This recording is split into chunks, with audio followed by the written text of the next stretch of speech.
So this lesson is about burning fossil fuels. So most fuels contain the elements carbon and hydrogen, and many also contain sulfur impurities. So during the combustion or burning of hydrocarbon fuels or fossil fuels, both carbon and hydrogen are oxidized, so energy is released, and the waste products are produced, which are then released into the atmosphere. So as an example down here, methane plus oxygen goes to carbon dioxide plus water. So the equation, the symbol equation, methane is CH4 plus 2O2 goes to CO2 plus 2H2O. So with a complete combustion, you always use oxygen and you produce carbon dioxide and water.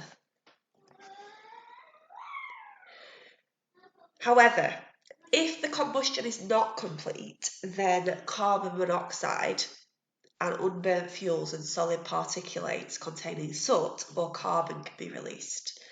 Now, carbon monoxide is a colourless, odourless and toxic gas, so it's very, very dangerous.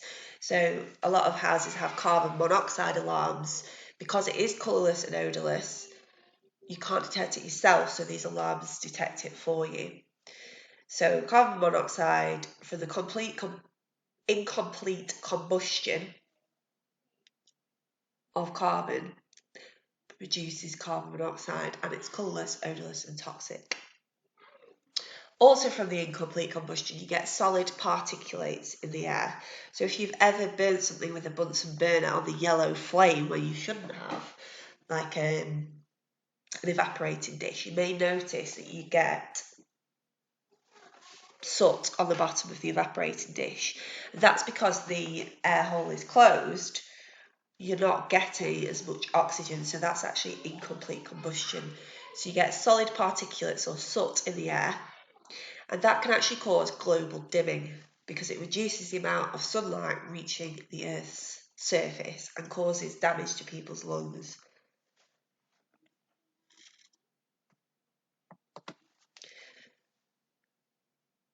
So also because of the high temperatures reached when the fuels burn, nitrogen in the air can react with oxygen to form nitrogen oxides, or NOx, could be NO2, and nitrogen oxides can also contribute to acid rain. And these gases also cause respiratory problems, can aggravate asthma, etc. Sulfur can also react with oxygen in the air to form sulfur dioxide. Now, sulfur dioxide is the main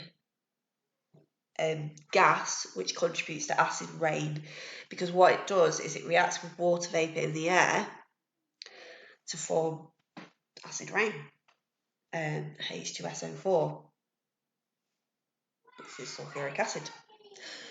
And this acid rain is bad because it can damage plants and also statues, limestone statues, buildings, etc. So what you can do to stop sulfur dioxide from being formed is you can use something called a catalytic converter in cars, which removes the sulfur from any of the petrol before it's burned or used. And you can also get sort of catalysts that line the chimneys of power stations, so that the sulfur dioxide coming out, the waste gases coming out of the chimney, get stuck on the kind of react with the catalyst, so that they're stripped from the gases produced. And that's it.